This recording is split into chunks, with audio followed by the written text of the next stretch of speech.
তো hello guys, তোমরা তো জানো আমি একটা বিয়ে বাড়ি গেছিলাম আমার দিদির বিয়েতে। তো গাইস আজকে বাড়ি আসছিলাম আমি আর বুনু। তো গাইস মারা আর কি বাড়িতে রয়েছে, তার জন্য আমরা দুজনেই গেছিলাম আর কি।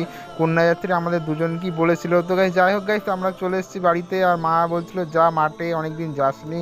আর গাইস মাঠে চলে এসেছে, আর এই দেখো ধানগুলো কত সুন্দর লাগছিল, কিন্তু এগুলো আমাদের না, এগুলো পাশের জমির। আর এই দেখো এটা আমাদের জমি, কলা গাছগুলো আর কি কেটে ফেলেছিল জিসিবিতে, তাও আবার হয়েছে দেখলাম। তো গাইস এই দেখো আমি যেগুলো রয়েছিলাম ওইগুলো জাস্ট একটুখানি জায়গা নিয়ে রয়েছিলাম, কারণ এটা গাইস নতুন মাটি দেওয়া আর কি, জল টল ছিল না আর কি, মানে এখন জল দিলে আর কি বসে যাচ্ছিল, তার জন্য এই বছর আর হবে না, সামনের বছর থেকেই করতে হবে। আর গাইস এই কুল গাছটা আর বছরে পুরোটাই কেটে দেওয়া হয়েছিল, সাইড থেকে ডাল বেরিয়ে এবারে কুল হয়েছে। আর ওই দেখলাম দুটো হনুমান দৌড় আছে, আর এখানে দেখলাম এই একটা রয়েছে, আর ওখানে দেখলাম আরেকটা বসে রয়েছে। আর গাইস এই হনুমানগুলো প্রায় প্রায় মাঠে আসছে, আর এদের দেখা যায় পুরো রাস্তা থেকে, এদের দূর থেকে। তো গাইস আজকের ভিডিওটা এইটুকু। ভিডিওটা হলে লাইক করে দিয়ে দেখা হচ্ছে নতুন কোনো মিনি ব্লগ নিয়ে।